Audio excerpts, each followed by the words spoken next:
તો હવે આવતીકાલના બજારની આપણે ચર્ચા કરીશું અને આ માટે આપણી સાથે જોડાઈ રહ્યા છે રિલાયન્સ સિક્યોરિટીઝના વિકાસ છે. વિકાસજી, સ્વાગત છે આપનું CNBC બજાર પર. Good evening.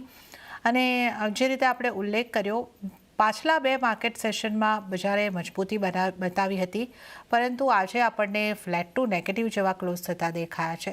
થોડું કન્સોલિડેશન આજે આપણને માર્કેટમાં જોવા મળ્યું અને 24,200ની નીચે આજે આપણે ક્લોઝ થયા છે. તો આ ક્લોઝિંગને તમે કઈ રીતે જોઈ રહ્યા છો અને આવતીકાલ માટે નિફ્ટી પર કેવી રણનીતિ અપનાવવાની સલાહ આપશો? પોઝિટિવ વ્યૂ રાખવાની સલાહ, કેમ કે આપણે જોઈએ તો પરફેક્ટ ટેક્સ્ટબુક પેટર્નની સાથે બજારે રૂટ લીધો છે. આપણે ગયા અઠવાડિયે બી 15 દિવસ પહેલા વાત થઈ હતી કે 23,500 એક સારો સપોર્ટ એરિયા છે.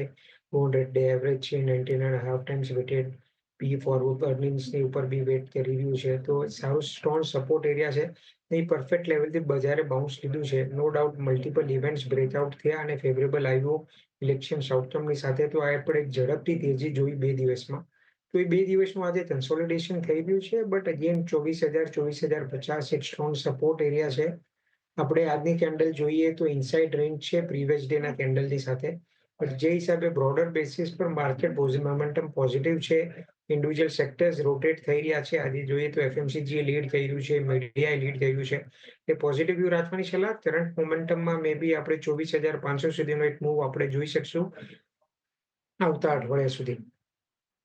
એ તો પોઝિટિવ વ્યૂ એટલે કે ખરીદારી કરીને ચાલો તો 24,500 સુધીના અહીંયા આગળથી ટાર્ગેટ તમને બનતા દેખાઈ શકે છે અને સપોર્ટ લેવલ જે છે 24,150ના છે. તો આને ધ્યાને રાખીને નિફ્ટીમાં ખરીદારી કરીને ચાલવાની સલાહ અહીંયા આગળથી બની રહી છે. અને બેંક નિફ્ટી માટે આપ કઈ રીતની સલાહ આપશો? કારણ કે બેંક નિફ્ટીમાં આપણે જે રીતે જોઈએ છે એકદમ ફ્લેટ જેને આપણે કહી શકીએ એ રીતનું ક્લોઝિંગ અહીંયા આગળથી આવ્યું છે 52,191 પર. તો બેંક નિફ્ટીમાં કઈ રીતની સલાહ રહેશે? બેંક નિફ્ટીમાં થોડી વીકનેસ આપણને જોવા મળી શકે છે, કેમ કે આપણે જોઈએ તો આજે અપમૂવ આવ્યો છે. એ બેંક નિફ્ટી લીડ થઈ રહ્યો છે, આઉટપરફોર્મ કરી રહ્યો છે, નો ડાઉટ અબાઉટ ઇટ. બધી મલ્ટિપલ બેન્ડ ઓફ એવરેજીસની ઉપર ટ્રેડ કરી રહ્યો છે. બટ કાલે બેંક નિફ્ટીની વીકલી મંથલી એક્સપાયરી છે, જેઓ ઓલમોસ્ટ હવે વીકલી એક્સપાયરીઝ બંધ થઈ ગઈ છે. એના એફએનડો રોલઓવરના હિસાબે થોડું પ્રેશર બની શકાય. HDFC બેંક જે આઉટપરફોર્મ કરી રહ્યો હતો એ almost all time high 52 week હાઈની આસપાસ છે, 1800 લેવલની આસપાસ.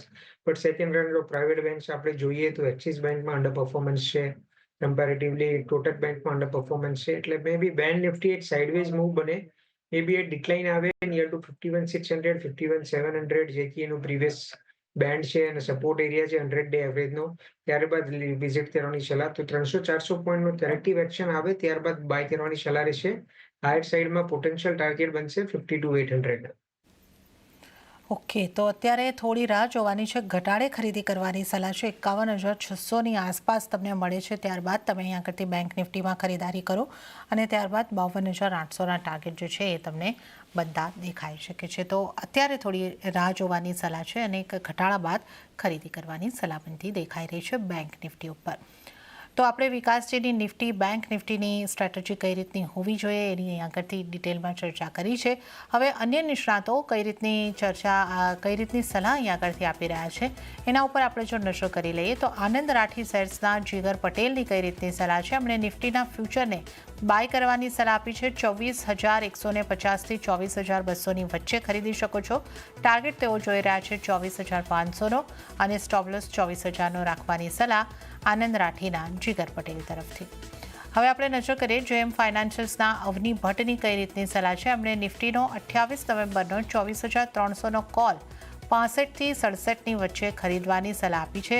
ટાર્ગેટ તેઓ જોઈ રહ્યા છે 140નો અને સ્ટોપ લોસ 25નો રાખવાની સલાહ અવની ભટ્ટ તરફથી.